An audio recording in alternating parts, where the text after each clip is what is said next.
মাটির ২৫০ ফুট গভীরে বাস করছে ২০,০০০ মানুষ। সেটাও আবার আজ থেকে ৩,০০০ বছর আগে। ছিল না কোনো আধুনিক যন্ত্র বা প্রযুক্তি। কিভাবে তৈরি হলো এই অদ্ভুত ১৮ তলা বিশিষ্ট পাতাল শহর? মন দিয়ে শুনুন তাহলে। মানব ইতিহাসের সবচেয়ে গোপন এই শহরের গল্পটি উন্মোচিত হয়েছিল সাধারণ এক কৃষকের হাতুড়ির ছোট্ট আঘাতে। দেরিনকোর গল্প শুরু হয় তুরস্কের কাপাডোসিয়া অঞ্চলে, যেখানে ডাইনোসর যুগের পরে ঘটে যাওয়া ভয়াবহ অগ্নুৎপাত সব হিসাব পাল্টে দেয়। লাভার উত্তাপের পর সময়ের সাথে সাথে সেই পাথর রূপান্তরিত হয় নরম, সহজে কাটা যায় এমন শিলামাটিতে।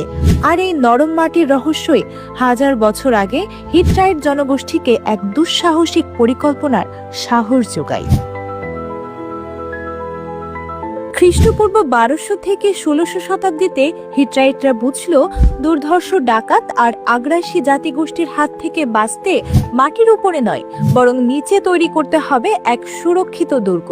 তারপর তারা দিনের পর দিন কঠোর পরিশ্রমে এই নরম শিলা খুঁড়ে খুঁড়ে মাটির গভীরে ছড়িয়ে দিল তাদের নগরীর পরিসীমা। সে এক অবিশ্বাস্য নির্মাণ। তারা শুধু ঘর তৈরি করেনি, তারা তৈরি করেছিল এক বিস্ময়কর স্থাপত্য।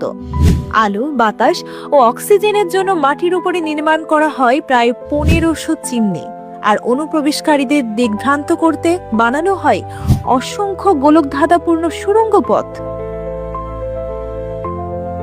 এই পাতাল শহরটি ছিল একটি স্বয়ংসম্পূর্ণ নগরী।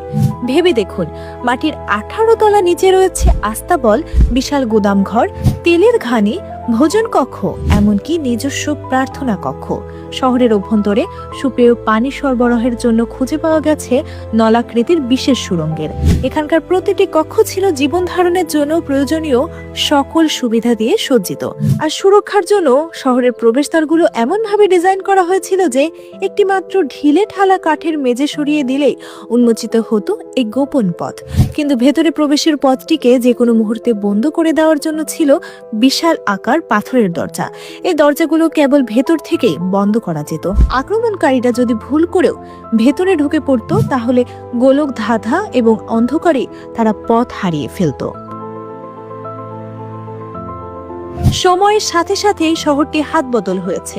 বাইজেন্টাইনরা একে ব্যবহার করেছে আরবদের আকস্মিক আক্রমণ থেকে বাঁচতে।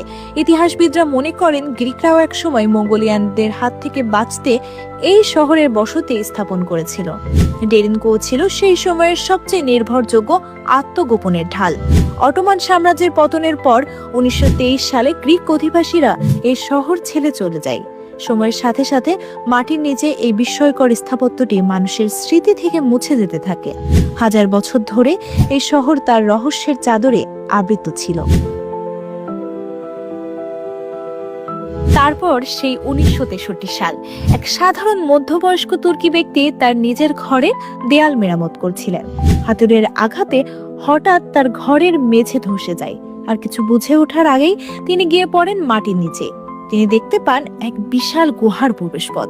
মনের অজান্তে তিনি আবিষ্কার করে ফেললেন প্রায় ৩,০০০ বছরের সেই পুরনো হারিয়ে যাওয়া ডেরিনকোর শহর। খবরটি দ্রুত ছড়িয়ে পড়ল।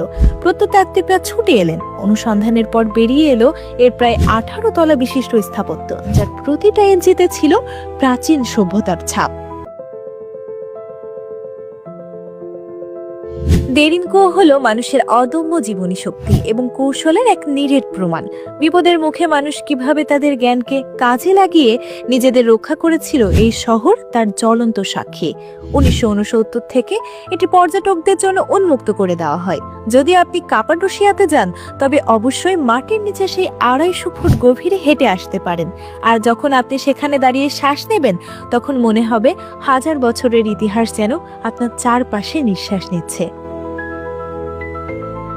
এই অবিশ্বাস্য শহরটি আপনার কেমন লাগলো কমেন্ট করে জানাতে ভুলবেন না। ভিডিওটি ভালো লাগলে লাইক দিন এবং এমন আরো রহস্যময় গল্প জানতে আমাদের সাথেই থাকুন।